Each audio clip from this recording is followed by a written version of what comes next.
Antes de começar esse vídeo, preciso dizer que a teoria que estou prestes a apresentar serviu de base para muitas teses mais ou menos duvidosas. Pessoalmente, eu não acredito nessa teoria, mas acho interessante e até, de certo ponto, cômico a maneira como algumas teorias conspiratórias acabam fascinando tantas pessoas e, de certa forma, levanta questões muito intrigantes sobre o futuro da internet. O objetivo desse vídeo é simplesmente apresentar a teoria original, tal como foi inicialmente enunciada, e antes de qualquer reverberação política, vamos nos aprofundar na teoria da internet morta. Olá, sejam bem-vindos ao Matematizei.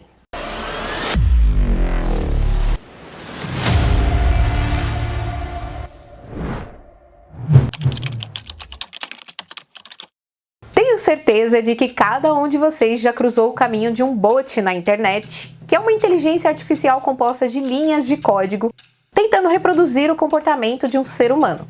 Seja um bot de assistência em um site de confiança, um inimigo virtual num jogo, ou uma conta que envia mensagens privadas contendo links nos quais não seria muito prudente clicar. As inteligências artificiais penetraram em todas as esferas de nossas vidas digitais e quanto mais o tempo passa, mais esses bots se tornam sofisticados. Mas, para a grande maioria de nós, esses programas de inteligência artificial não passam de entidades abstratas com as quais é possível ou não interagir. Mas seria possível que, na realidade, a imensa maioria das pessoas com quem interagimos online sejam, na verdade, bots? É uma pergunta que parece absolutamente idiota à primeira vista, porque obviamente é impossível que a maioria dos usuários da internet sejam bots, não é mesmo? Bem, de acordo com a teoria da internet morta, seria exatamente esse o caso. Bom, tudo começou com uma publicação de um usuário chamado Illuminati Pirate, que afirma que, segundo ele, grande parte do conteúdo encontrado na internet seria, na verdade, produzido por inteligências artificiais. Claramente, essa hipótese não parece nada plausível, afinal, estamos quase sempre aptos a determinar se estamos falando com um humano ou um robô na internet, certo? Na verdade, isso não é tão certo. Deixe-me explicar. Mês após mês, a inteligência artificial se torna cada vez mais avançada. Os deepfakes mais realistas e os chatbots mais inteligentes, assim como os assistentes de voz que compreendem cada vez melhor nossas solicitações. Então, todas essas evoluções tornam cada vez mais difícil distinguir a inteligência artificial da inteligência humana. Aliás, as 3 últimas frases que eu acabei de pronunciar não são minhas, mas são extraídas de um trabalho acadêmico feito pelo ChatGPT, que é uma inteligência artificial desenvolvida lá pela empresa OpenAI. Acho que todo mundo já conhece aqui, inclusive. Então, foi pedido ao ChatGPT que produzisse um artigo universitário sobre si mesmo. E de fato resultou em um documento bastante crível sobre o conceito de inteligência artificial, que juraríamos ter sido escrito por um humano. Bom, até hoje o ChatGPT é a ferramenta de escrita utilizando inteligência artificial mais avançada que o público tem conhecimento. E a teoria da morte da internet parte exatamente daí. Afinal, é preciso ter em mente que as inteligências artificiais disponibilizadas para nós são, embora muito impressionantes, frequentemente gratuitas. Jason Allen, que ganhou o primeiro prêmio em um concurso de ilustração de que os meios de comunicação falaram muito há um tempo atrás, usou uma IA chamada Midjourney, que pode ser usada gratuitamente. Então, se a versão gratuita desse simples software já permite ganhar um prêmio em um campo artístico, então como seria a versão premium dessa IA?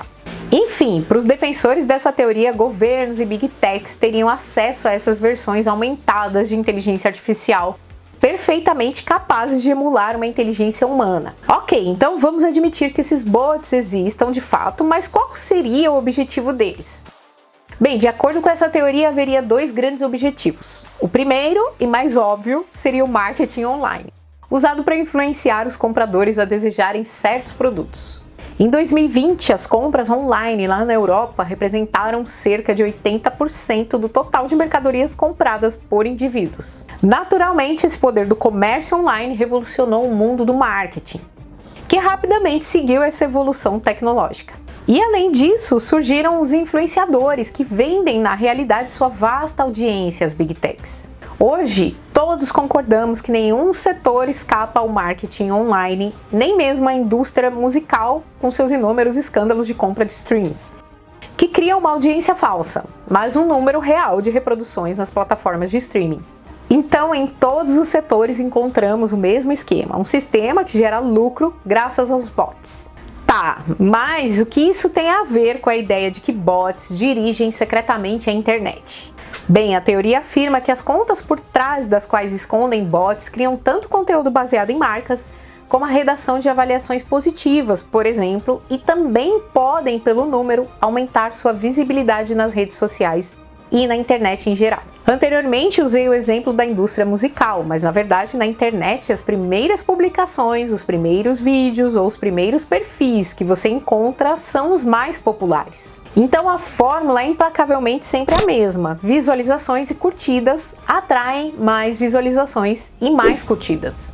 E qual é a melhor maneira de gerar visualizações e curtidas?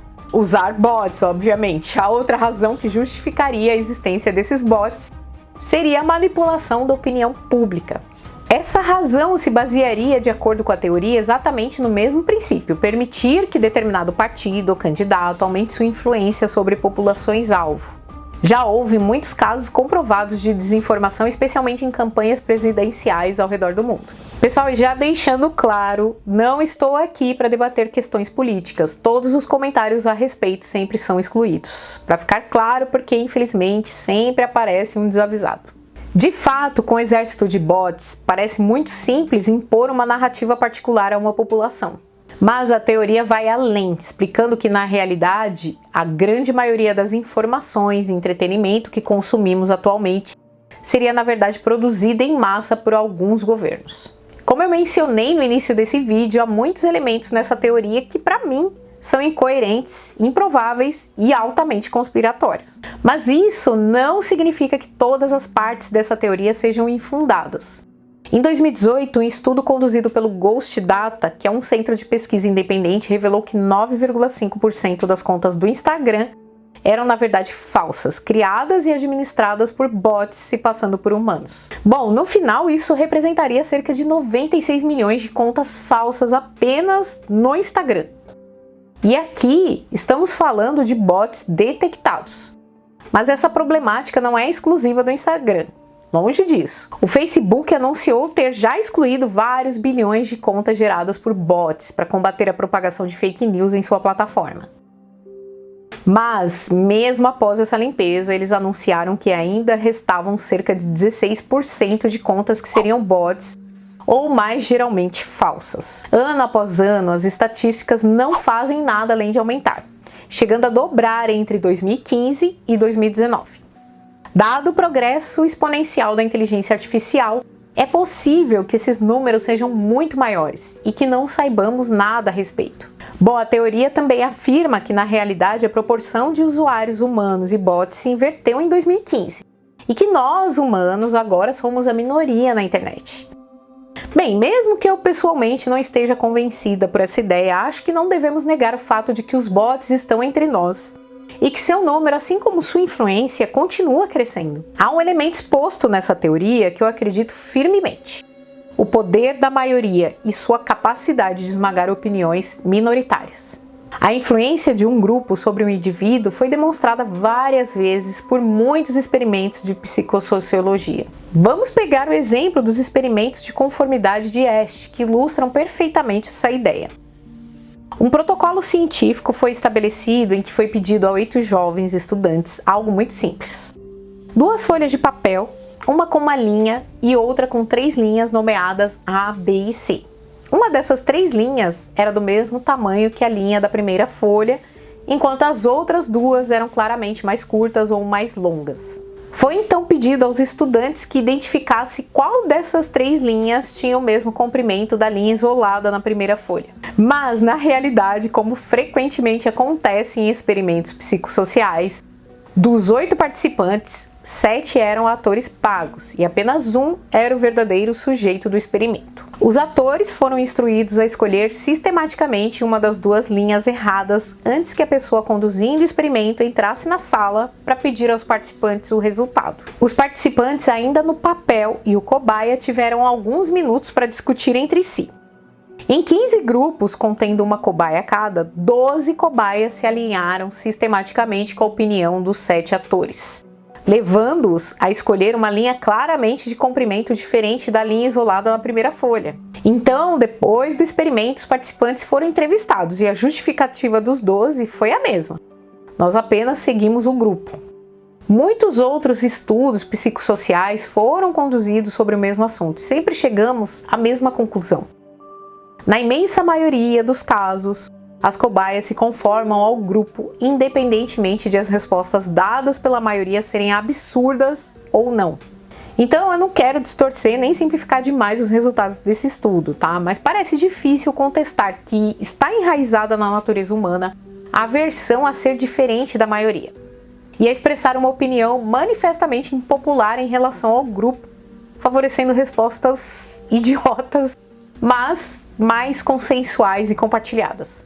Quando vemos exércitos de bots redigindo ou compartilhando conteúdo nas redes sociais e o impacto do grupo nos comportamentos individuais, parece totalmente possível que alguns usem essas inteligências artificiais para atrair atenção e desenvolver competitividade, economia ou ideologia. Da minha parte, eu acho que vivemos em um mundo ultra conectado, mas não concordo totalmente com os defensores dessa teoria que afirmam que essa invasão de bots vem de um comando centralizado. Além disso, acredito que as empresas façam isso puramente por lucro, do que conluio, para criar uma ordem que nos governaria a todos nas sombras, assim como sugere a teoria, né? Eu não sou uma especialista em inteligência artificial, mas eu acho que se o Google cria um sistema de bots capaz de gerar contas falsas e emular perfeitamente o comportamento humano, a Microsoft, por exemplo, poderia rapidamente criar um sistema de detecção desse tipo de bot e capitalizar sobre isso. Bom, então eu penso que, por enquanto, o mais provável é que as multinacionais, os artistas e as pessoas de poder em geral realmente usem essas inteligências artificiais para promover seus produtos ou ideias.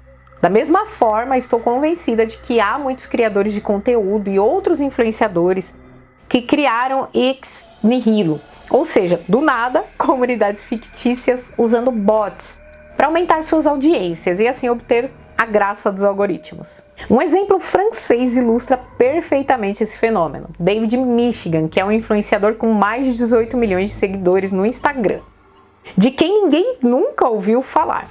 Bom, analisando os perfis dos usuários que seguem ele, os comentários em suas postagens, fica claro que esse David aí usou bots. E hoje David vive muito bem graças às suas formações de coaching. Pois afinal, alguém com mais de 18 milhões de seguidores claramente teve sucesso e seus conselhos para alcançar o sucesso podem ser preciosos. Claro que a gente sabe que não é bem assim, né? Mas o mesmo vale para a influenciadora Lil Miquela. Ela foi criada em 2016, que não é auxiliada por bots para aumentar sua influência, mas foi criada inteiramente por uma inteligência artificial. No Instagram, Miquela tem mais de 2 milhões e 500 mil seguidores e faz publicidade de produtos, colabora com grandes marcas, como a BMW, Calvin Klein, Alexander McQueen, causas sociais também e até mesmo modelo. Em 2020, a receita dela líquida foi estimada em 12 milhões de dólares. E todos os dias, novos David Michigans ou Miquela surgem manipulando os dados do sucesso e aumentando sua influência dia após dia. Aqui no Brasil, nós temos o exemplo da Lu da Magalu, que provavelmente você já deve ter visto em algum momento, precursora dessa vertente, já que foi criada em 2009. Ela sozinha possui 7 milhões de seguidores no Instagram, posta cerca de 80 vídeos por mês.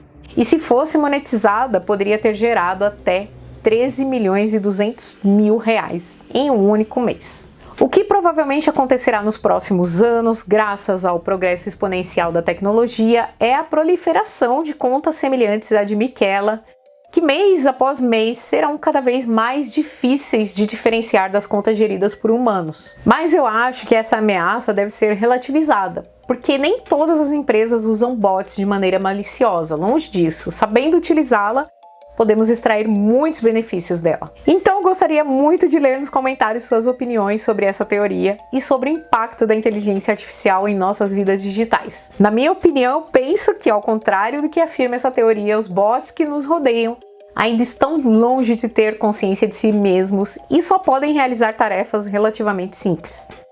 Mas uma coisa me parece certa: quanto mais os anos passam, mais as inteligências artificiais invadem silenciosamente nossas vidas digitais. E é bastante provável que daqui a algumas décadas nossas interações online precisarão ser acompanhadas dessa pergunta: estou realmente falando com um ser humano?